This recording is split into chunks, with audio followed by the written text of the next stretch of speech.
জনগণের রাজনীতি নাকি রাজনীতির জনগণ? রাজনীতির আয়নায় কতটা প্রতিফলন জনগণের, তাদের অবস্থানই বা কোথায়? সেই হিসেবটাই বুঝতে যমুনা টেলিভিশনের রাজনীতির এই পুরো আয়োজনে আপনাদের সঙ্গে আছি আমি আখলাকুস সাফা।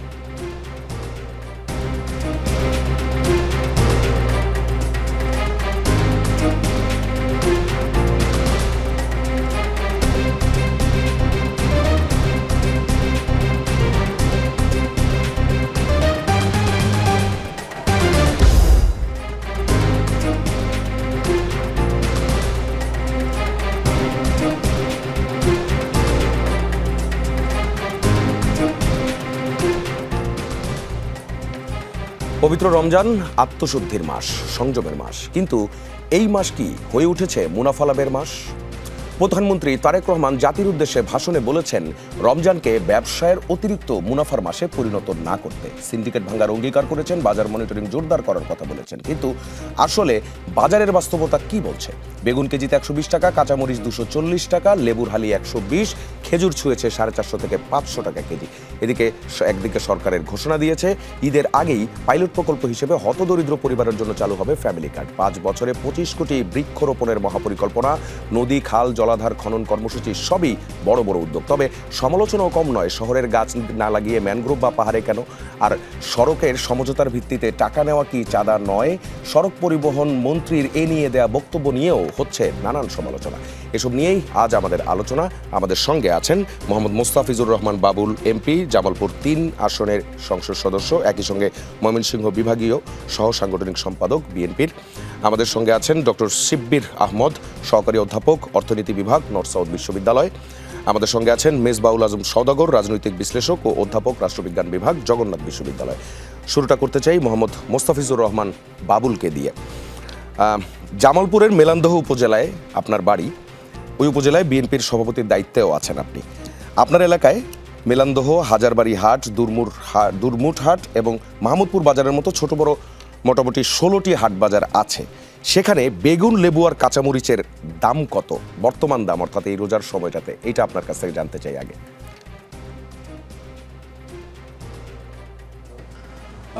আপনাকে ধন্যবাদ জানাই শুরুতে আমাকে আপনার এই অনুষ্ঠানে সংযুক্ত করবার জন্য। আমার সহ-আলোচক যারা আজকে এই অনুষ্ঠানে অংশগ্রহণ করছেন তাদেরকে আন্তরিক শুভেচ্ছা, এবং দেশবাসীকেও আমি মাহে রমজান উপলক্ষে আন্তরিক শুভেচ্ছা জানাই, সালাম জানাই। আর আপনি ঠিকই বলেছেন যে আমি জামালপুরের মেলান্দহ মাদারগঞ্জ নিয়ে যে নির্বাচনী আসন, সেই আসন থেকে আমি নির্বাচিত হয়ে জাতীয় সংসদের সদস্য হিসেবে আমি শপথ গ্রহণ করেছি। আমার ওই এলাকাতে এখনো এই রোজার মাসে আপনার বেগুনের দাম হচ্ছে 50 টাকা থেকে 60 টাকা কেজি। আপনার লেবুর হালি হচ্ছে আপনার 40 টাকা কেজি, 40 টাকা করে। এবং সেই সাথে কারণটা ওই এলাকাতে, আমার এলাকাটা হচ্ছে একটা গ্রামীণ এলাকা। ওই এলাকাতে পর্যাপ্ত বেগুনের চাষ হয় এবং লেবুরও পর্যাপ্ত চাষ হয় আমার এই এলাকায়, যে কারণে ওই এলাকার মানুষ আপনার অপেক্ষাকৃত কম দামে এই রমজান মাসে তারা বেগুনও সংগ্রহ করতে পারছে, তারা আপনার লেবুও সংগ্রহ করতে পারছে। বাট আমি যেহেতু জাতীয় সংসদ সদস্য, বিষয়টা তো কেবল আমার এলাকা দিয়ে আপনার ভাবলে চলবে না। এক্স্যাক্টলি, আমি সেটাই বলছিলাম। যেমন আপনি এখন ঢাকায় আছেন, এখন আপনি বলছেন যেমন আপনার এলাকায় লেবুর হালি 40 টাকা, বেগুনের কেজি 50 থেকে 60 টাকা, কিন্তু সেটা ঢাকায় বেগুনের কথা বলতে গেলে 80 থেকে 120 টাকা এবং লেবুর হালি তো 120 টাকা হয়েছেই। এই পরিস্থিতিতে যদি আপনি বলতেন যে মানে এই যে দামের যে ফারাকটা, আমাদের এই সিন্ডিকেট অথবা হচ্ছে যে এই যে মাঝখানে মধ্যস্বত্বভোগী, মানে এই বিষয়গুলো নিয়ে নতুন সরকারের যে পরিকল্পনা, আপনাকে প্রশ্নটা করার পিছনে কারণটাই আসলে এটা। জি, আপনি শুরুতেই আপনি বলেছেন যে বাংলাদেশে আমাদের ব্যবসায়ীরা সারা বছর ধরে অপেক্ষা করেন যে কবে রমজান শুরু হবে। রমজান মাসটাকেই তারা বেছে নেন আপনার ব্যবসা করার মাস হিসাবে, আপনার মুনাফা লাভের আপনার মাস হিসাবে। অথচ আপনার দুনিয়াতে অন্যান্য মুসলিম দেশে আপনি দেখবেন এবং নন মুসলিম দেশগুলোতে আপনি দেখবেন যে আপনার তাদের ধর্মীয় উৎসবকে সামনে নিয়ে, ধর্মীয় মাসকে সামনে নিয়ে তারা আপনার বাজারে আপনার যথেষ্ট ছাড় দেন, এবং আপনার কম মূল্যে তারা আপনার নিত্য প্রয়োজনীয় দ্রব্যাদি আপনার সাধারণ মানুষ আপনার ওইসব দেশে সংগ্রহ করতে পারেন। বাট দুর্ভাগ্যজনক হলো এটি সত্য যে বহু বছর ধরে আমাদের বাংলাদেশে আমাদের ব্যবসায়ীরা এবং ব্যবসা বাণিজ্যের সাথে যারা যুক্ত, যারা জড়িত, তারা সবাই মিলে আপনার এই রোজার মাসটাকে বেছে নেন। তারা আপনার যে যার মতো করে আপনার রোজার মাসে একেবারে নিত্য প্রয়োজনীয় দ্রব্যাদি সাধারণ মানুষের মানুষের যে প্রয়োজনীয় আপনার পণ্য সামগ্রী তার দাম আপনার নানাভাবে ইচ্ছা মতো বাড়িয়ে মানুষকে তারা নিদারুণ কষ্টের মধ্যে ফেলে দেন। তো আপনি গত পরশুদিন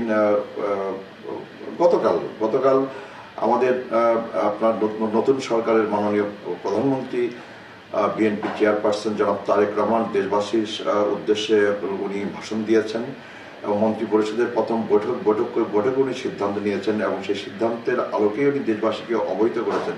উনি ব্যবসায়ী সম্প্রদায়ের কাছে উনি আবেদন জানিয়েছেন, উনি আহ্বান জানিয়েছেন যে আমরা যেন বাংলাদেশে মানুষকে কষ্ট দেওয়ার জন্যে, মানুষকে কষ্টে ফেলার জন্যে এই পবিত্র এই রমজান মাসে যেন আপনার দ্রব্যমূল্য বাড়িয়ে না দিই।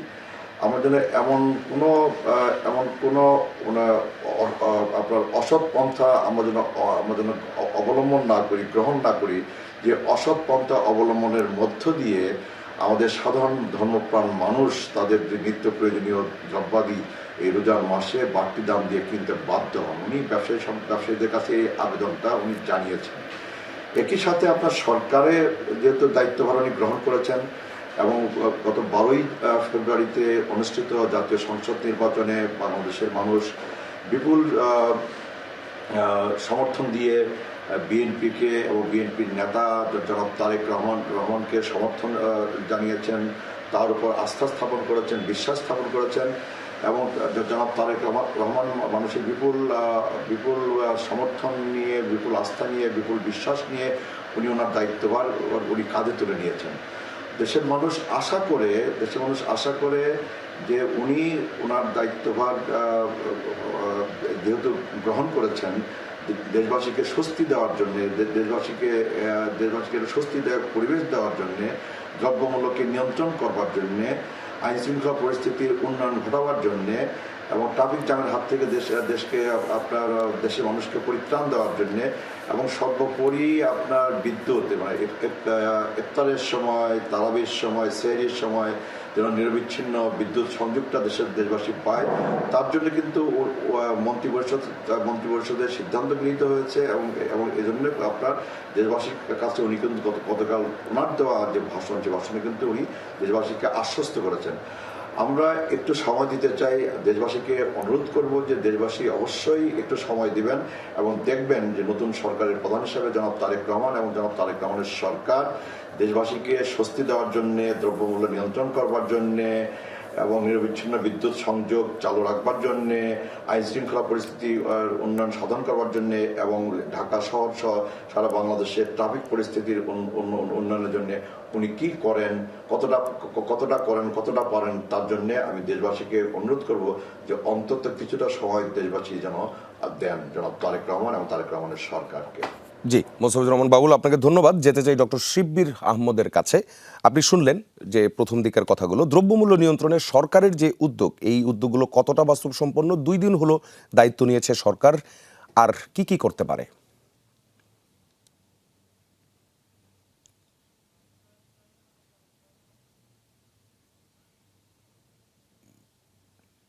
শিব্বির আহমদ, আনমিউট করে নিতে হবে আপনার।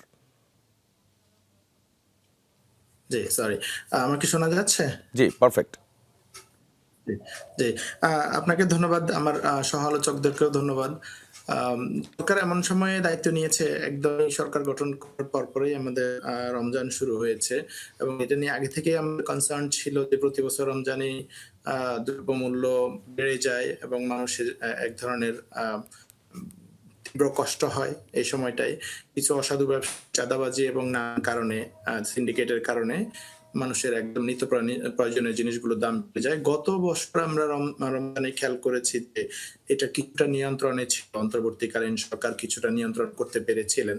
তো এবার আমরা আশা করছি যে যে নতুন সরকার এসে সেটা নিয়ন্ত্রণ করবেন, কিন্তু দুঃখজনকভাবে হলেও পত্রিকার রিপোর্ট গুলো বলছে যে বিজনেস স্ট্যান্ডার্ড বা প্রথম আলো অন্যান্য পত্রিকাগুলোর রিপোর্টে দেখতে পাচ্ছি আমরা 10 থেকে 30% দাম বেড়ে গেছে।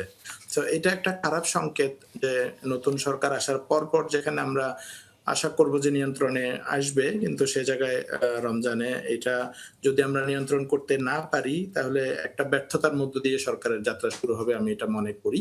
তো এখানে নিয়ন্ত্রণের ক্ষেত্রে দেখেন এই রমজানে যে জিনিসপত্রের দাম বাড়ে, এটার সাথে কারা জড়িত, কিভাবে জড়িত, এটা আমরা মোটামুটি কম বেশি জানি যে নানান সিন্ডিকেট এবং চাঁদাবাজি যেসব যে চাঁদাবাজিরও যে সিন্ডিকেট আছে, কিন্তু চাঁদাবাজি নিয়ে সম্প্রতি যে সড়ক পরিবহন মন্ত্রী যে মন্তব্যটা করেছেন, এটা আসলে একটা দুঃখজনক স্টার্ট সরকারের, যে উনি চাঁদাবাজিকে একভাবে একটু লিগালাইজ করতে চেষ্টা করছেন যে সম্মতির ভিত্তিতে চাঁদা নিলে এটা কোনো অসুবিধা নেই, পরিবহনের ক্ষেত্রে জোর করে নিলে সেটা চাঁদা হবে। আমরা জানি সেই চাঁদাগুলো কিভাবে নেওয়া হয়। তো এটা যদি আমরা চাঁদাবাজি যদি বন্ধ করতে না পারি, এটার প্রভাব কিন্তু সরাসরি বাজারে পড়বে, এবং বাজারে শুধুমাত্র যে যারা খুচরা বিক্রেতা তারা দাম বাড়াচ্ছে তা না, একদম সিন্ডিকেটেড ওয়েতে দাম বাড়ানো হয় এবং চাঁদাটাও কিন্তু দামের সাথে অ্যাড হচ্ছে। তো আমি মনে করি সরকারের দুটো জায়গায় স্ট্রিক হতে হবে। একটা হচ্ছে যে চাঁদাবাজির ব্যাপারে একদমই জিরো টলারেন্সে যেতে হবে। এইটা যদি করতে না পারে, কারণ চাঁদাবাজ এবং সিন্ডিকেট এই দুটা গ্রুপেই কিন্তু সরকারের আশেপাশেই থাকে, ক্ষমতা কাছাকাছি থাকে এবং ক্ষমতার অপব্যবহার করেই তারা এই কাজগুলো করে থাকে, যার প্রভাব হচ্ছে বাজারে পড়ে এবং মানুষের নাভিশ্বাস উঠে, মানুষ সাফার করতে হয়। তো আমার মনে হয় সরকারের যদি সিরিয়াস সদিচ্ছা থাকে, প্রধানমন্ত্রী বক্তব্যে বলেছেন যেন এই সুযোগের অসৎ ব্যবহার করা না হয়, রমজানের বৃদ্ধি করা না হয়। উনি আহ্বান জানিয়েছেন। আমি মনে করি আহ্বানের পাশাপাশি স্ট্রং যদি বাজার মনিটর করা হয় এবং চাঁদাবাজিগুলো বন্ধ করা হয়, কেউ যেন কৃত্রিম ভাবে দাম বৃদ্ধি করতে না পারে বা কৃত্রিম যোগের সংকট দেখিয়ে দাম বৃদ্ধি করতে না পারে, সে ব্যাপারে আমার মনে হয় বাজার মনিটরিং এগুলো করা দরকার। তাহলে আশা করি যেহেতু অন্তর্বর্তীকালীন সরকার পেরেছে, আমি মনে করি সম্ভব। অন্তর্বর্তীকালীন সরকার দেখিয়েছে যে বাজার নিয়ন্ত্রণে রাখা সম্ভব রমজানে। আমার মনে হয় সরকার চাইলে এটা নিয়ন্ত্রণ করতে পারবে। আমরা মাত্র দায়িত্ব নিচ্ছি একটা বলে এটা অবহেলা করার সুযোগ নেই, কারণ বাজার তো চলমান একটা ব্যাপার। তো আমার মনে হয় সরকার চেষ্টা করলে এটা করতে পারবে এবং করা উচিত। কোনোভাবে চাঁদাবাজদেরকে, সিন্ডিকেটদেরকে ক্ষমতার কাছাকাছি এসে ক্ষমতার অপব্যবহার করার সুযোগ দেওয়া উচিত না। আমি মনে করি এটা স্ট্রিক্টলি দেখা উচিত। জি, ডক্টর শিবির আহমদ, আরেকটা প্রশ্ন, সেটি হচ্ছে আজ আপনিও নিশ্চয়ই এটা দেখেছেন, সেটি হচ্ছে প্রধানমন্ত্রী তারেক রহমান তিনি শনিবারেও অফিস করবেন প্রশাসনের যে গতি সেই গতি বাড়ানোর জন্য, এবং সেটা তিনি পিএমওতে করবেন না, তিনি বলেছেন তিনি সচিবালয়ে অফিস করবেন। সো দ্যাট আমরা বুঝতে পারছি যে অন্য সবগুলো মিনিস্ট্রিকেও বাই ডিফল্ট এর মধ্যে ইনভলভ হতে হচ্ছে। এই যে প্রশাসনের গতি বাড়ানোর জন্য যে এই একটি সিদ্ধান্তটাকে কিভাবে দেখছেন? আমি পজিটিভলি দেখি, এটা ইতিবাচক দেখি যে প্রধানমন্ত্রী যে দিনে অফিস এবং মন্ত্রণালয় সচল রাখার চেষ্টা করছেন, এটা নিঃসন্দেহে ইতিবাচক। আমি মনে করি এটা শুধু ওনার মধ্যে সীমাবদ্ধ না থেকে অন্য মন্ত্রণালয় এটা থেকে একটা ইন্সপিরেশন পাবে, মোটিভেশন পাবে যে যেখানে প্রধানমন্ত্রী অফিস করবেন শনিবারে, সেখানে আমাদের মোটিভেটেড হওয়া উচিত এবং কাজগুলো সচল করা উচিত। আমি এটাকে খুবই ইতিবাচক হিসেবে দেখি। আচ্ছা, কিন্তু এই যে আমলাদের যে ছুটি একদিন কমে গেল, মন খারাপ হবে না তাদের? না, এটা নিঃসন্দেহে হতে পারে। এটা প্রধানমন্ত্রী যেহেতু আমার কাছে মনে হয় আমলাদের একদিন ছুটি কমলেও এটা খুব একটা অসন্তোষ তৈরি করবে না। এটার দুটো কারণ বলতে পারি। এক হচ্ছে একটা হতে পারে যে এই একদিনের ছুটি আমরা ঈদের সময় কনসেপ্ট করে দিতে পারি যদি সরকার চায়, এটা একটা হতে পারে। আরেকটা হচ্ছে নতুন সরকার হলো তো আমার মনে হয় না একদিন ছুটির জন্য অসন্তোষ দেখাবেন, বরং ওনারা এখন চাইবেন যে নতুন মন্ত্রীরা আসছেন, নতুন অ্যাডমিনিস্ট্রেশন আসছে, তাদের সন্তুষ্ট করতে পারলে বরং তারা খুশি হবেন। দিন আমার মনে হয় হয়তো আমলারা খুব মনে একদিন অফিস করবেন।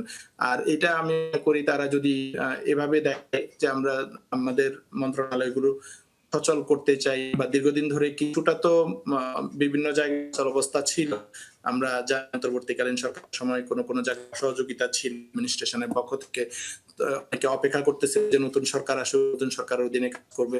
আমার মনে হয় এটা তারা একটা হতে পারে যে তারা একদিন স্যাক্রিফাইস করে মন্ত্রণালয়গুলো সচল করার জন্য, বা রমজানের যে আমাদের কিছু কাজ প্রায়োরিটি দিয়ে করা দরকার সেগুলোর ব্যাপারে করবে। আরেকটা হতে পারে যে সরকার যেহেতু একদিন অতিরিক্ত অফিস করাচ্ছেন তাদেরকে দিয়ে, ঈদের সময় যদি একদিন ছুটি বাড়িয়ে দেওয়া হয় তাহলে হয়তো তারা এটাকে একটা মানে ভালো কম্পেনসেশন হিসেবে দেখবেন। এটা জি। আমার মনে হয় অসন্তোষ তৈরি করার কোনো কারণ নাই। আর নতুন প্রধানমন্ত্রী হয়েছেন, ওনাকে খুশি করার জন্য হলেও আমার মনে হয় সবাই অফিস করবে। আমি মনে করি না কোনো অসন্তোষ এখানে জি, হওয়ার কথা। ডক্টর শিবির আহমদ, আপনাকে ধন্যবাদ। অধ্যাপক মেজবাউল আজম সওদাগরের কাছে যেতে চাই। প্রধানমন্ত্রীর ভাষণ এবং বাস্তব বাজার পরিস্থিতি কিছুটা ফারাকও আছে, এবং আপনি এরই মধ্যে যে আলোচনাগুলো, সেই আলোচনাগুলো শুনলেন। আবার এটাও সত্যি কথা, মাত্র 2 দিন হয়েছে সরকারের বয়স। প্রশাসনিক এখন আসলে এই দ্রব্যমূল্য, বিশেষ করে এই রোজার মধ্যে, এটাকে নিয়ন্ত্রণের জন্য কি কি করা যেতে পারে?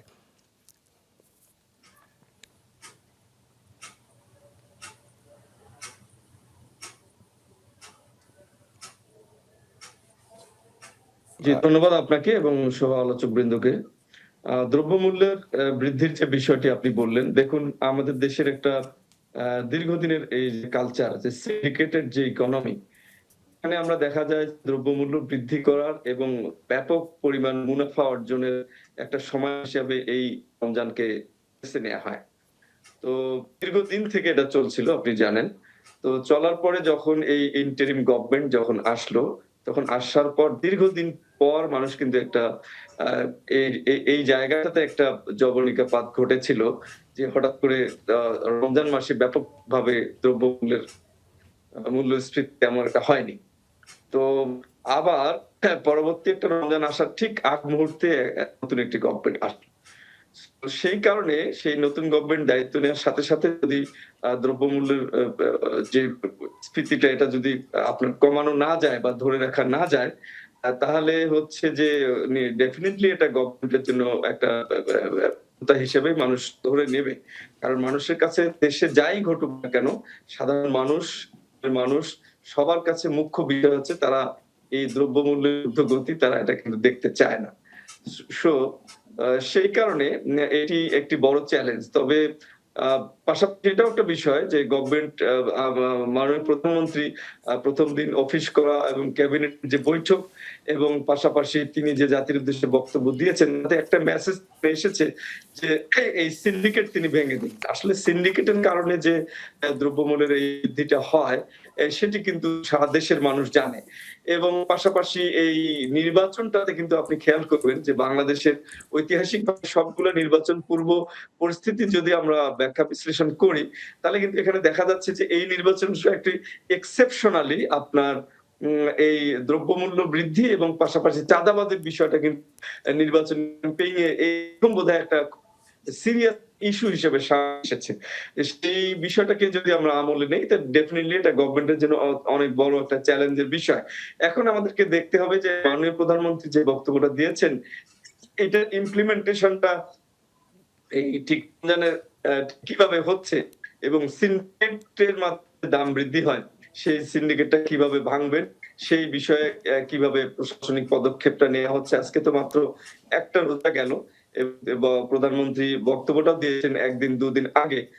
তো এটা এই মুহূর্তে আমাদের দেখার বিষয়, কোন প্রক্রিয়ায় তিনি এই সিন্ডিকেটটা তিনি ভাঙতে চাচ্ছেন, এবং সিন্ডিকেটটার ভাঙার এটা তার ইম্প্যাক্টটা কি হবে, খুব ডেফিনেটলি এটা দেশের মানুষ এটা অপেক্ষা করবে দেখার জন্য। কারণ এটা একটি খুব বড় চ্যালেঞ্জ হিসেবে দেখা দিয়েছে। বিশেষ করে যদি আপনি কম্পেয়ার করেন যে যেহেতু গত রমজানে মানুষ দ্রব্যমূল্যের ব্যাপক মূল্যস্ফীতিটা দেখতে পায় নাই, তো সেক্ষেত্রে এই রমজানে কেন এটা হঠাৎ করে বাড়লো, এই বিষয়টার দিকে মানুষের দৃষ্টি থাকবে। এবং পাশাপাশি গভর্নমেন্টের জন্য এটা একটা বিষয় যে কিভাবে এটা ইমপ্লিমেন্ট করতে চাচ্ছেন, সেই বিষয়টার দিকে সবার দৃষ্টি থাকবে। জি, ধন্যবাদ আপনাকে। এইসব নিয়েই যেহেতু কথাও আসছে, চাঁদাবাজির বিষয়টাও যেহেতু উঠে আসলো, আমি এবার একটু যেতে চাই মোস্তাফিজুর রহমান বাবুলের কাছে। শুনতে পাচ্ছেন কিনা? জি, একটু ডিটেইল হবে, কারণ সড়ক পরিবহন এবং যোগাযোগ মন্ত্রী শেখ রবিউল আলম যেটা বলেছেন, আমি পুরো কথাটাই কোট আনকোট একটু পড়ে শোনাতে চাই সবাইকে। তিনি বলেছেন, সড়কে পরিবহনের চাঁদা যেটা বলা হয় সেভাবে আমি চাঁদা দেখি না। মালিক সমিতি, শ্রমিক সমিতি আছে, তারা তাদের কল্যাণে এটা ব্যয় করে, এটা অলিখিত বিধির মতো। চাঁদা আমি সেটাকে বলতে চাই যেটা কেউ দিতে চায় না বা বাধ্য করা হয়। মন্ত্রী রবিউল আলম আরও বলেছেন, শ্রমিক কল্যাণ ফেডারেশন সহ অনেক সংস্থা আছে, তারা এটা সমঝোতার ভিত্তিতে টাকাটা তোলে। সেখানে আবার প্রাধান্য পায় যখন যার প্রভাব থাকে, এমন মালিকদের বা দলের প্রভাব থাকে। যে দল ক্ষমতায় থাকে সেই দলের শ্রমিক সংগঠনের একটা আধিপত্যও থাকে। কিন্তু এটা চাঁদা আকারে আমাদের কাছে দেখার সুযোগ হচ্ছে না, কারণ তারা সমঝোতার ভিত্তিতে এটা করছে। এটা হচ্ছে মন্ত্রী তিনি বলেছেন। আপনার কাছে প্রশ্নটা হচ্ছে, দ্রব্যমূল্য বৃদ্ধির পেছনে পরিবহন খাতের এই অলিখিত বিধি বা সমঝোতার চাঁদা কি বড় ভূমিকা রাখে না? আর চাঁদাবাজির এই যে একটা সংজ্ঞা, অনেকে এটা নিয়ে সমালোচনাও করছেন যে চাঁদাবাজির একটা নতুন সংজ্ঞা তৈরি করা হয়েছে।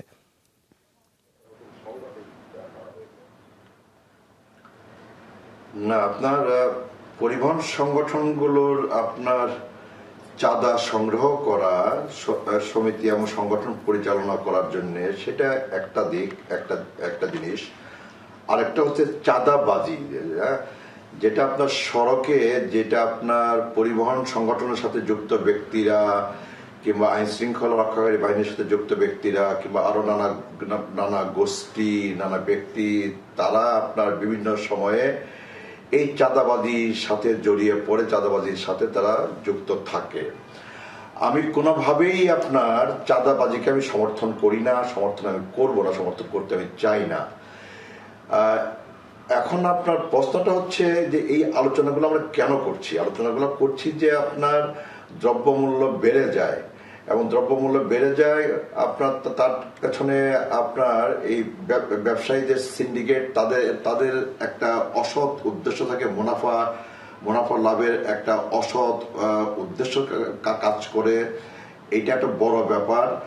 আরেকটা হচ্ছে যে হ্যাঁ, আপনার পথে ঘাটে আপনার অন্যায়ভাবে, আপনার অনৈতিকভাবে আপনার জোর জবরদস্তি করে চাঁদাবাজি হয়, চাঁদাবাজি হয়েছে, সেটা একটা ব্যাপার। আরেকটা হচ্ছে যে আপনার মধ্যস্বত্বভোগী, আপনার অর্থাৎ যে আপনার যারা উৎপাদন করেন, যারা বেগুন উৎপাদন করেন, যারা আপনার লেবু উৎপাদন করেন, কিংবা এবং তাদের সেই উৎপাদিত ফসল, উৎপাদিত পণ্য যখন আপনার ঢাকায় কারওয়ান বাজার আসে, কারওয়ান বাজার থেকে যখন আবার একেবারে আপনার রিটেলারদের কাছে পৌঁছে, এই নানা জায়গাতে আপনার নানা মধ্যস্বত্বভোগী তারা কিন্তু আপনার মুনাফা হাতিয়ে নেয়। ফলে একদিকে বাংলাদেশে যেটা হয়ে আসছে, আমার যে কৃষক, সে তার উৎপাদিত পণ্যের ন্যায্য মূল্য থেকে বঞ্চিত হয়, আর ভোক্তা আপনার অতিরিক্ত দাম দিয়ে একেবারে কাঁচা বাজার থেকে আপনার পণ্য কিনতে বাধ্য হয় আর কি। মাঝখানে আপনার নানা বাজারে, নানা ঘাটে আপনার এই যে পণ্যের যে হাত বদলটা ঘটে, আপনার এই হাত বদলটা ঘটতে গিয়ে আপনার এক শ্রেণীর আপনার মধ্যস্বত্বভোগী, তারা কিন্তু আপনার একটা বিপুল অঙ্কের টাকা কিন্তু তারা কিন্তু হাতিয়ে নেয় আপনার ভোক্তার কাছ থেকে আর কি। তো আমি যেটা বলতে চাই যে আপনার সরকার, নতুন সরকার তো আপনার দায়িত্ব আপনার গ্রহণ করেছে। তারা দুই দিন আপনার চলছে, গতকাল তারা তার দায়িত্ব ভার গ্রহণ করেছে, এবং আজকে আপনার প্রথম রমজান আমরা পার করলাম। এবং একটা জিনিস কিন্তু আপনি খেয়াল করবেন যে বাংলাদেশে আপনার একেবারে, যেমন ধরুন যে আজকে প্রথম রমজান ছিল, রমজানের ঠিক আগের দিন বাজারে যে চাপটা বা বাজারের উপর যে চাপটা ছিল, সেই চাপটা কিন্তু দ্বিতীয় দিনে কিন্তু সেই চাপটা বাজারের উপর থাকবে না, তৃতীয় দিনে গিয়ে কিন্তু সেই চাপটা আরো কমে যাবে। এটাও কিন্তু অস্বীকার করা যাবে না। মানুষের মধ্যে এক ধরনের আপনার মনস্তাত্ত্বিক একটা বিষয় কাজ করে যে রমজানে আপনার জিনিসপত্রের দাম বেড়ে যাবে, কাজে বাড়তি ছোলা কিনো, বাড়তি চিনি কিনো, বাড়তি ডাল কিনো, বাড়তি লেবু কিনো, বাড়তি বেগুন কিনো, স্টক করার জন্য আপনার বাসায়, আপনার ঘরে যেন আপনার কোনো সংকট তৈরি না হয়, এবং যেন আপনার বাড়তি দাম দিয়ে যেন আপনার এইসব সামনে কিনতেও না হয়। আমি আশা করি এবং আমি বিশ্বাস করতে চাই যে আগামী কাল পরশুর মধ্যেই আপনার গতকাল যে দামে আপনাকে বাজার থেকে আপনার এই বেগুন কি লেবু কি আপনার ছোলা ডাল ইত্যাদি আপনার কিনতে হয়েছে, আমার ধারণা আজকালের মধ্যে সেই দাম পড়তে বাধ্য পড়বে। কিন্তু সরকারকে এই জায়গাটাতে আপনার আপনার কঠোরভাবে আপনার দায়িত্ব পালন করতে হবে, মনিটরিং করতে হবে।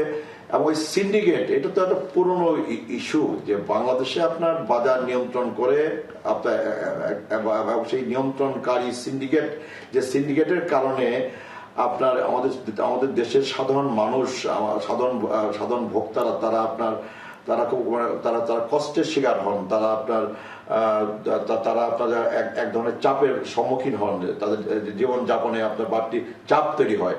এই সিন্ডিকেটকে তো ভাঙতেই হবে। এই সিন্ডিকেটের সাথে যারাই জড়িত থাক না কেন, আপনার এই সিন্ডিকেটকে ভাঙতে হবে। আপনি সিন্ডিকেট ভাঙার কথা বলছেন, আমি যদি আপনাকে যে প্রশ্নটা করেছি সেটা যদি আরেকটু স্পেসিফিক করি, সেটা হচ্ছে যে আপনি নিজে যে উদাহরণটা দিচ্ছিলেন, আপনার মেলান্দহ বাজারে যেই বেগুনের দাম 50 থেকে 60 টাকা, সেটা যখন ঢাকায় এসে 120 টাকা হচ্ছে, এবং এই যে ঢাকায় আসার পথে সড়কে তাকে যদি কি জানি বলছি সমঝোতার ভিত্তিতে যে টাকাটা দেওয়া অথবা চাঁদার কথা যেটা বলা হচ্ছে, এই সমঝোতার ভিত্তিতেও যদি 20 টাকা দেওয়া লাগে, তাহলে সেই 20 টাকা তো এই যে বেগুন, সেই বেগুনের উপরও এই দামটা পড়ছে।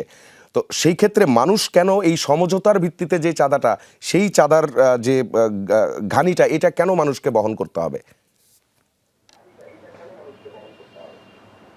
না, আপনার বাংলাদেশে আপনার বললাম তো পরিবহন সংগঠনে আপনার ওদের ওরা পরিবহন সংগঠনের যে আপনার সিদ্ধান্ত আছে, তাদের আপনার একটা নীতিমালা আছে। সেই নীতিমালার আলোকে যদি আপনার পরিবহনটা যে জায়গা থেকে ছেড়ে আসে, যে পথ দিয়ে পরিবহনটা আপনার ঢাকায় পৌঁছে, আপনার সেই ক্ষেত্রে যদি আপনার তাদের সিদ্ধান্তের মধ্যে যদি আপনার একেবারে সহনীয় মাত্রায় যদি আপনার চাঁদা সংগ্রহ করা হয়, সেই নিয়ে আপনার আমি কোনো প্রশ্ন উত্থাপন করতে চাই না। কিন্তু আচ্ছা, আপনি সহনীয় মাত্রায় বলছেন। এখন আমাদের যে এক্সপেরিয়েন্স, আমরা যেগুলো দেখি, আমাদের যে পরিবহন সেক্টরের যে সংগঠনগুলো থাকে, মালিকদের সংগঠন থাকে, শ্রমিকদের সংগঠন থাকে, কোনোটার নাম হয় সমিতি, কোনোটার নাম হয় ফেডারেশন, কোনোটা অ্যাসোসিয়েশন, এমন বিভিন্ন নামের সংগঠন। সবাই মিলে যদি 5 টাকা করেও নেয়, এরকম অনেকে মিলে নিলে তখন কি আর সেটা সহনীয় পর্যায়ে রাখা সম্ভব? না না না, আপনার সেটা যদি আপনার মাত্রা ছাড়িয়ে যায়, সেটা যদি আপনার নিয়ম বহির্ভূত হয়ে যায়, এবং সেটা যদি চাঁদাবাজির পর্যায়ে পড়ে যায়, জোর জবরদস্তির পর্যায়ে পড়ে যায়, তাহলে আপনার সেটাকে কোনো মতেই সেটাকে আপনার অ্যালাউ করা যাবে না, অ্যালাউ করার কোনো সুযোগ নাই। বর্তমান সরকার তো দায়িত্বভার আপনার গ্রহণ করেছে যে অনিয়মটাকে আপনার বন্ধ করার জন্য, বিশৃঙ্খলাটাকে বন্ধ করার জন্য, পথে ঘাটে চাঁদাবাজি বন্ধ করার জন্য।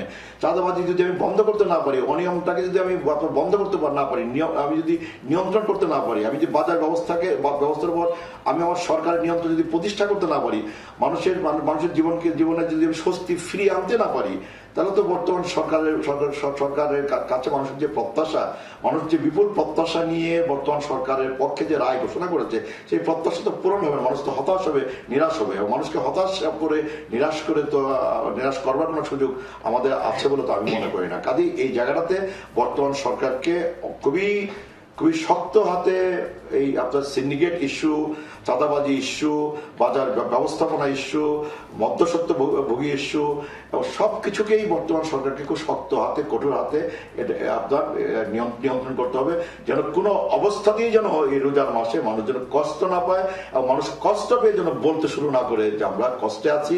আমাদের সরকার, নতুন সরকার, যে সরকারের কাছে আমাদের অনেক আশাবাদ, অনেক প্রত্যাশা, এবং নতুন সরকার আমাদের আশাবাদের জায়গায় আমাদেরকে হতাশ করেছে, এমনটা বলার সুযোগ যেন তৈরি না হয়, তার জন্য বর্তমান সরকারকে, এবং বিশেষ করে বর্তমান সরকার প্রধান জনাব তারেক রহমানকে অনেক বেশি আপনার কঠোর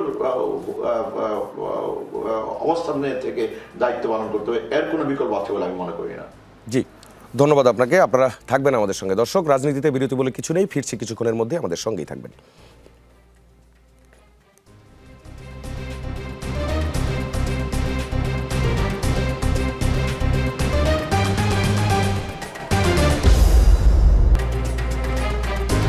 দর্শক, আবারও স্বাগত। ফিরে এলাম রাজনীতির আলোচনায়। যেতে চাই অধ্যাপক মেজবাউল আজম সওদাগরের কাছে। আগের অংশে কি নিয়ে আলোচনা করছিলাম আপনি শুনেছেন। সড়ক পরিবহন ও যোগাযোগ মন্ত্রী শেখ রবিউল আলমের যে বক্তব্য, যেই বক্তব্য নিয়ে সমালোচনা, সমঝোতার ভিত্তিতে টাকা নেয়া, চাঁদা নয়। তিনি বলছেন এবং আপনি এই বিষয়ে মোস্তাফিজুর রহমান বাবুল এমপি তার বক্তব্যটাও আপনি শুনলেন। কিভাবে আসলে বিশ্লেষণ করবেন যে তিনি যে বক্তব্যটা দিয়েছেন এই বক্তব্যটা কি সমীচীন কিনা, অথবা এই বক্তব্যের প্রভাব বাজারে কিভাবে পড়তে পারে? আচ্ছা, ধন্যবাদ। সেটা হচ্ছে ওনার বক্তব্যটা শুনলাম। সেটা হচ্ছে বড় ইম্পর্টেন্ট যে বিষয়টা ওনার বক্তব্য হচ্ছে সেটা হচ্ছে যে সড়ক পরিবহন মন্ত্রী যে বক্তব্যটা দিলেন, এর বক্তব্যটার মধ্য দিয়ে মানে যারা সড়কে যারা এই কাজটার সাথে যারা লিপ্ত তারা এক ধরনের আনন্দিত হবেন এবং তারা এটাকে বিভিন্ন অজুহাতে মানে লেজিটিমেসি দেওয়ার একটা সোর্স তারা কিন্তু অলরেডি পেয়ে গেলেন আমার কাছে মনে হয়। আর যেটা বলা হচ্ছে যে সমঝোতার ভিত্তিতে, দেখুন আমি যদি আপনাকে একটা এক্সাম্পল দেই, যে অফিসগুলোতে যখন ঘুষ লেনদেন হয়, এই ঘুষ লেনদেনটাও কিন্তু হচ্ছে সমঝোতার ভিত্তিতে হয়। অর্থাৎ একজন কর্মকর্তা কর্মচারীর সাথে একজন সেবা গ্রহীতা এক ধরনের চুক্তি হয় যে আপনি এই কাজটা আপনাকে দ্রুত এই সময়ের মধ্যে এভাবে এভাবে করে দিব, আপনি আমাকে এত টাকা দিবেন বা এত টাকা লাগবে। এখানে কিন্তু ঘুষ দাতা এবং ঘুষ গ্রহীতার মধ্যে এক ধরনের সমঝোতা হয়। তাহলে সমঝোতাকে যদি আমি লেজিটিমাইজ করি চাঁদাবাজির ক্ষেত্রে, তাহলে সমঝোতাকে আপনাকে ঘুষের ক্ষেত্রেও লেজিটিমেসি দিতে হবে। কারণ এটা তো দুইজনের আন্ডারস্ট্যান্ডিং এর মাধ্যমে করা হলো। তারপরে কাজটাকে বৈধভাবে করে দেয়া হলো, কাজটাকে তাড়াতাড়ি করে দেয়া হলো। অনেক সময় আমরা এটাকে একটা স্পিড মানি হিসেবে নাম দেই। তো সেইভাবে কিন্তু এটাকেও লেজিটিমেসি দেয়া যায়। তো প্রত্যেকটা অবৈধ বিষয়কে কিন্তু বিভিন্ন উপায়ে আপনার হচ্ছে লেজিটিমেসি দেয়া যায়। তো এখন যে বিষয়টা যেটা আর্গুমেন্টে যেটা বলা হচ্ছে যে এটা সমঝোতার ভিত্তিতে হয় এবং শ্রমিকদের কল্যাণে এই টাকাটা ব্যয় হয়। তো এখন তাহলে আমাকে এটা একটা ইনভেস্টিগেশনের ব্যাপার যে প্রকৃতপক্ষে এই রাস্তায় যে ব্যাপক ধরনের চাঁদাবাজিটা হয়, আপনি জানেন যে দুটো জায়গায় আমার দৃষ্টিতে ব্যাপক ধরনের চাঁদাবাজি হয়। একটা হচ্ছে স্ট্রিটে যানবাহন চলাচলের সময়, আরেকটা হচ্ছে ফুটপাতে যে দোকান গুলো রয়েছে সেগুলোর ক্ষেত্রে একটা চাঁদাবাজি হয়। তো দোকানগুলোর ক্ষেত্রে যে আপনি চিন্তা করেন তাহলে এখানে এই ধরনের জিনিস আপনি খুঁজে পাবেন। ধরেন যে আপনি কারণ বাজার, গুলশান এই এলাকাতে যে ফুটপাতে ভ্রাম্যমান দোকানগুলো রয়েছে, সেগুলোকে কিন্তু আপনি গিয়ে যদি আপনি একটা ইন্টারভিউ নেন, তাহলে আপনি দেখবেন যে তারা এখানে বলবে যে তাদের কাছে দুই ধরনের চাঁদাবাজি হয়। একটা হচ্ছে পুলিশ একটা টাকা নেয় তাদের কাছে। পুলিশ কেন নেয়? যে পুলিশ ওই জায়গাটাতে দোকানটা বসা অবৈধ। কিন্তু পুলিশ যখন টাকাটা নেয় তখন কিন্তু দোকানদাররা মনে করে যে না, এটা পুলিশের নলেজের মধ্যে আছে, পুলিশ টাকা নিয়েছে আমাদের কাছে, সুতরাং তারা এটাকে বৈধ মনে করে। পাশাপাশি অন্য যারা যে চাঁদাবাজি গ্রুপ বিভিন্ন দল মতের বা এলাকার প্রভাবশালী যেটাই হোক, তারা যখন চাঁদা নেয় এই দুইটা জায়গা থেকে কিন্তু এখানে চাঁদাবাজিটা হয়।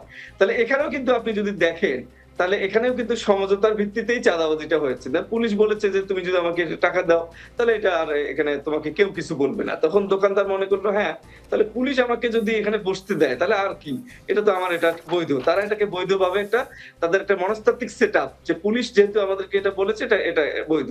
তারপরে অন্য গ্রুপ যেটা চাঁদাবাজি করে সেখানে তারাও গিয়ে সেখানে একটা টাকা নেয়। সো আমার মনে হয় চাঁদাবাজির যে ব্যাপারটা, এইটাকে এই ধরনের আর্গুমেন্ট গুলো যদি আমরা না দিয়ে বরং যদি আমরা এটাকে আমরা একটা ইনভেস্টিগেশনের মধ্যে নিয়ে আসি যে এই টাকাটা যে শ্রমিক কল্যাণের পিছনে ব্যয় হয়, আসলে কি ব্যয় হয় নাকি একটা সিন্ডিকেট এই টাকাটা নেয়, সেই জায়গাটাতে একটা বড় ইনভেস্টিগেশনের প্রয়োজন আছে। এবং সেই অ্যাপ্রোচে না গিয়ে কোনো না কোনো ধরনের আইনি বৈধতা বা নীতিগত বৈধতা দিলে আমার ধারণা যে চাঁদাবাজি এখানে উৎসাহিত হবে এবং চাঁদাবাজিটাকে বন্ধ করা আরো কঠিন হয়ে যাবে। এবং সেই প্রেক্ষিতে গভর্নমেন্টের জন্য এটা অনেক চ্যালেঞ্জ হিসেবে দেখা দিবে, কারণ আমি এর আগেও এই কথা বললাম যে this is the first time in the election campaign of the history of Bangladesh যে এই চাঁদাবাজির বিষয়টা ইলেকশনে একটা ইস্যু হয়েছে। এর আগে কিন্তু যখন রাজনৈতিক দলগুলো বিরুদ্ধে যখন চাঁদাবাজির অভিযোগটা আসতো তখন নরমালি এটা ইস্যু হতো না, কিন্তু নির্বাচনের পরে পলিটিক্যাল পার্টিগুলা যেই আসুক ক্ষমতায় তারা মনে করতো যে একজন চলে গেছে, এখন আমি এটা এনজয় করব, এই ধরনের একটা পারসেপশন অনেকের মধ্যে ছিল। কিন্তু this is the first time এটা ইলেকশন ক্যাম্পেইন এর মধ্যে চাঁদাবাজি কিন্তু একটা ইস্যু হয়েছে। সুতরাং এটি এই মুহূর্তে বাংলাদেশের অত্যন্ত মানে সেনসিটিভ এবং চ্যালেঞ্জিং একটা বিষয় গভর্নমেন্টের জন্য। এবং গভর্নমেন্ট কিন্তু যে দল ক্ষমতায় এসেছে জোট, তারা কিন্তু জনগণের সামনে কমিটমেন্ট করেছে যে এই বিষয়গুলোকে বন্ধ করা হবে এবং তারা কিন্তু এই চ্যালেঞ্জটাকে তারা নিয়েছে এবং অত্যন্ত সততার সাথেই তারা নিয়েছে। সুতরাং কোনো ধরনের কোনো মিসপারসেপশনের মধ্য দিয়ে, কোনো মিস ইন্টারপ্রিটেশনের মধ্য দিয়ে এই চাঁদাবাজির এই বিষয়গুলোকে মানে কোনো বৈধতা দেওয়ার কোনো সুযোগ যেন সৃষ্টি না হয়, সে বিষয়ে কিন্তু আমাদের পলিটিশিয়ান সহ যারা গভর্নমেন্টের গুরুত্বপূর্ণ জায়গায় আছে এবং সব শ্রেণী পেশার মানুষকে কিন্তু এই জায়গায় খুবই সেন্সিটিভ এবং খুব দায়িত্বশীল একটা ভূমিকা কিন্তু আমাদেরকে পালন করতে হবে, কারণ আমাদের সবার স্বার্থ এখানে জড়িত আছে। আরেকটা বিষয় হচ্ছে গভর্নমেন্ট আন্তরিকভাবে চায় যেটা বন্ধ হোক, কিন্তু এই সিস্টেমটা এমন ভাবে ইনস্টিটিউশনালাইজ হয়েছে যে কারোর জন্যই হচ্ছে এটা চ্যালেঞ্জ। এই জন্য এটাকে লেজিটিমেসি দেওয়ার জন্য কোন ধরনের আইনি বা নীতিগত কোনো অজুহাত এখানে দাঁড় করানো, এটা অবশ্যই সবার জন্য, গভর্নমেন্টের জন্য, আমাদের জন্য, সবার জন্যই বিষয়টা নেগেটিভ হবে বলে আমি মনে করি। তো সেই পয়েন্ট অফ ভিউ থেকে কিন্তু বিষয়গুলা অধিকতর ইনভেস্টিগেশন, আপনি ইনভেস্টিগেশন করে সেই জায়গায় একটা সাজেশন দিয়েছেন, ধন্যবাদ আপনাকে। আবারও ফিরতে চাই মোস্তাফিজুর রহমান বাবুলের কাছে। আরও একটি বিষয়, 5 বছরে 25 কোটি বৃক্ষরোপণ করা হবে, প্রতি বছর 1 কোটি করে মে মাস থেকে এই বৃক্ষরোপণ কার্যক্রম সেটি শুরু করা হবে। আমরা 31 দফাতেও দেখেছি এবং পরবর্তী নির্বাচনী ইশতেহার যেটি আছে, বিএনপির যে ইশতেহার আছে সেই ইশতেহারেও আমরা এই বিষয়গুলো দেখেছি। আজকে যেটি শুনলাম, মন্ত্রী বললেন কোথায় গাছ লাগানো হবে, তিনি বলছেন চরাঞ্চল, পাহাড়ি, পার্বত্য এলাকা এবং ম্যানগ্রোভ ফরেস্টে চারা রোপণ করা হবে। সেটা ঠিক আছে, কিন্তু এ নিয়ে একটা সমালোচনা হচ্ছে কোন পয়েন্টে, সেটি হচ্ছে তীব্র দাবদাহ এবং বৃক্ষশূন্যতা যে শহর এলাকাগুলোতে, এই শহর এলাকাগুলোতে গাছ না লাগিয়ে ম্যানগ্রোভ ফরেস্টে যে গাছ লাগানোটা, এইটা সেক্ষেত্রে নগরের সবুজায়নটা কিভাবে করা যাবে তাহলে?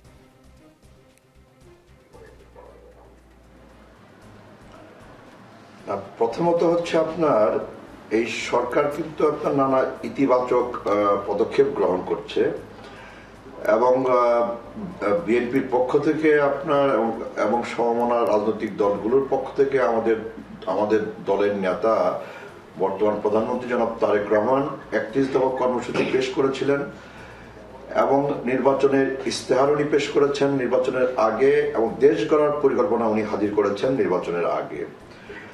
ফলে আপনার নির্বাচনী ইশতেহার অনুযায়ী দেশ গড়ার পরিকল্পনাটাকে বিবেচনায় নিয়ে, 31 দফা কর্মসূচিকে বিবেচনায় নিয়ে উনি আপনার সারা বাংলাদেশে এই বৃক্ষ রোপণ কর্মসূচি এটা উনি গ্রহণ করেছেন এবং দেরি না করে আপনি দেখবেন যে আপনার মন্ত্রী পরিষদের প্রথম সভা অনুষ্ঠিত হয়েছে গতকাল, আজকে দ্বিতীয় দিন অতিবাহিত হয়েছে বর্তমান সরকারের, এবং উনি দেরি না করে এই গুরুত্বপূর্ণ জাতীয় ইস্যুতে উনি প্রয়োজনীয় আপনার সিদ্ধান্ত উনি গ্রহণ করেছেন যে আমরা দেরি করব না, আমরা কাজটা শুরু করব। তো সেই ক্ষেত্রে আপনার আমার ঢাকা মহানগর সহ বাংলাদেশের সকল মহানগর এবং আপনার সকল নগরকে তো আপনার এই সবুজায়নের বাইরে রাখা যাবে না, বৃক্ষরোপণ কর্মসূচির বাইরে রাখা যাবে না। আমার মনে হয় যে আপনার বৃক্ষরোপণ চলবে নগরে, বৃক্ষরোপণ চলবে গ্রামে, বৃক্ষরোপণ চলবে পাহাড়ে, বৃক্ষরোপণ চলবে আপনার আমাদের আপনার বাংলাদেশ তো আমাদের একটা আপনার জলবায়ু পরিবর্তনের ফলে আপনার নানা ঝুঁকির মধ্যে বাংলাদেশ আমাদের আছে। ফলে আপনার এই ঝুঁকি মোকাবেলা করার জন্য যেসব অঞ্চলে বৃক্ষরোপণটা জরুরি সেই অঞ্চলগুলোকে তো অবশ্যই আপনার অগ্রাধিকার দিতে হবে, এবং সেই সাথে কিন্তু আমাদের পাহাড়, আমাদের বন কিন্তু আপনার বিগত বছরগুলোতে আপনার উজাড় হয়ে গেছে আপনার, এবং দেখবেন যে ধূসর হয়ে গেছে আর কি। ফলে আমাদের সেই আপনার বনাঞ্চল, আমাদের সেই পাহাড়ি অঞ্চলকে রক্ষা করা, তার জন্য আমাদের একটা বাড়তি আপনার বৃক্ষরোপণ কর্মসূচি গ্রহণ করবার তো গুরুত্ব আপনি অস্বীকার করতে পারবেন না। সেই সাথে তো আমাদের ঢাকা শহর, যেমন আমাদের দলের চেয়ারম্যান, বাংলাদেশের নবনির্বাচিত সরকারের প্রধানমন্ত্রী, উনি কিন্তু বলেছেন, উনি যেদিন 17-18 বছর পরে যেদিন উনি বাংলাদেশে পদার্পণ করলেন, উনি কিন্তু একটা কথা উনি ওনার বক্তব্যে বলেছেন যে বাংলাদেশের 17-18 বছর আগে যে সবুজ আমি ঢাকা শহরে দেখে গেছি, সেই সবুজ তো ঢাকা শহরে নাই। উনি ঢাকা শহরে সেই সবুজটাকে ফিরিয়ে আনতে চান। উনি বাংলাদেশে যে সবুজটা রেখে গেছেন সেই সবুজ তো 17-18 বছরে বাংলাদেশে সেই সবুজ তো আপনার দুর্দশা হয়ে গেছে।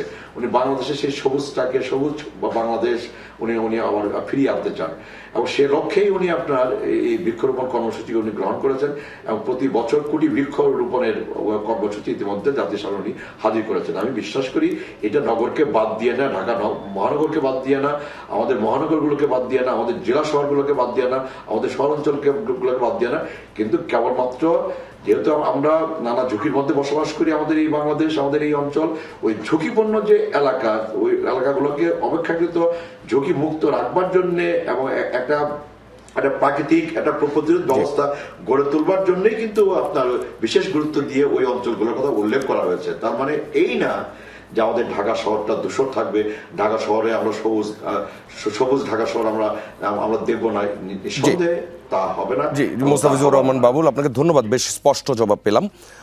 ডক্টর শিব্বির আহমদের কাছে ফিরতে চাই। একটু সংক্ষেপে যদি আমরা বলি, হতদরিদ্রদের জন্য ঈদের আগেই পাইলট প্রজেক্ট হিসেবে ফ্যামিলি কার্ড চালু হচ্ছে।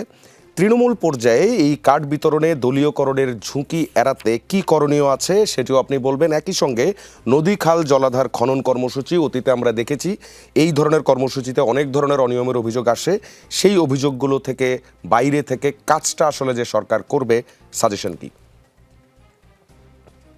জি, ধন্যবাদ আপনাকে। আমি এই চাঁদাবাজি নিয়ে জাস্ট এক লাইন একটু বলতে চাই। দেখেন, অতীতেও আমরা এরকম শুনেছি যে সহনীয় মাত্রায় ঘুষ খান। যেমন নুরুল ইসলাম নাহিদ বলেছিল, আপনারা ঘুষ খাবেন না, এটা আমি বলবো না, আমরা সবাই ঘুষ খাই, সবাই দুর্নীতি করি, আপনারা সহনীয় মাত্রায় ঘুষ খান, সহনীয় মাত্রায় দুর্নীতি করেন।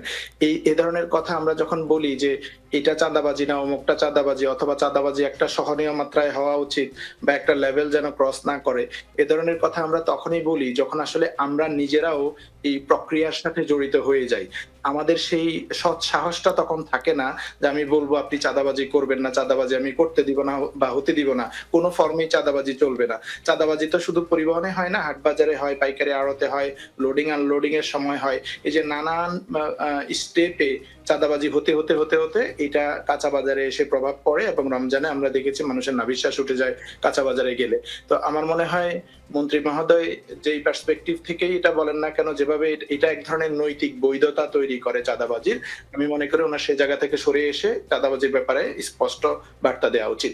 যেটা বলছিলেন যে ফ্যামিলি কার্ডের ব্যাপারে এ ধরনের যে কোনো সোশ্যাল সেফটি নেটের ব্যাপারে কিন্তু দুর্নীতি, স্বজনপ্রীতি বা দলীয়করণের নানান অভিযোগ নানান সময় উঠে, এবং সঠিকভাবে কাকে আমি বাছাই করছি এই জিনিসটা আমি এর আগেও বলেছিলাম যে আমি যে ফ্যামিলি কার্ড দিব এই জায়গাটায় আমি কাদেরকে বাছাই করব, কোন কোন ক্রাইটেরিয়ার মানুষরা পাবে, কে পাওয়ার যোগ্য, এভাবে কোনো ধরনের দিক নির্দেশনা আমি কোনো ঘোষণায় দেখিনি।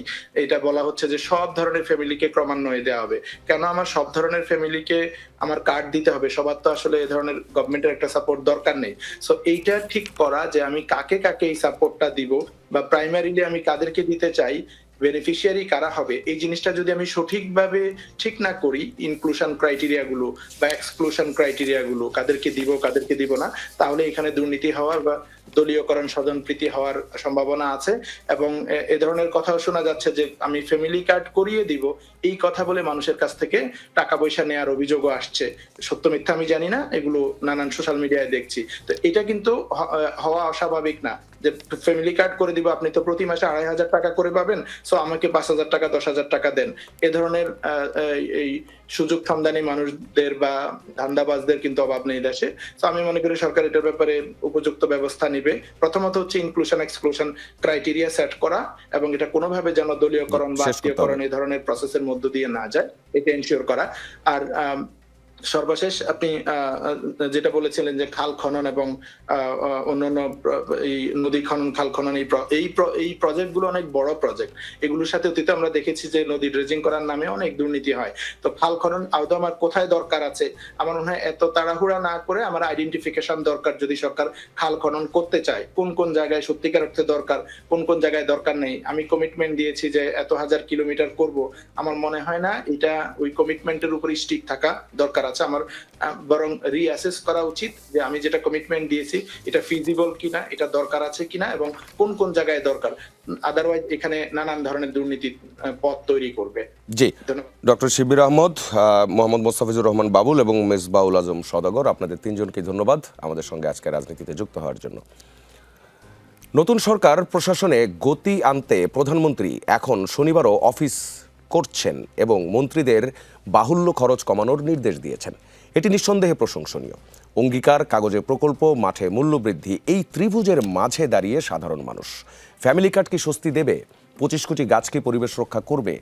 নদী খনন কি কাগজে থাকবে নাকি পানিতে ফিরবে প্রাণ? আর চাঁদা নাম বদলালে কি বাস্তবতা বদলায়? উত্তর সময় দেবে, তবে প্রশ্ন করা আমাদের দায়িত্ব, জবাব দেবেন দায়িত্বশীলরা। রাজনীতির আয়োজন আজ এ পর্যন্তই। আমরা ফিরব আগামী রোববার ঠিক একই সময়ে। আমাদের সঙ্গেই থাকবেন।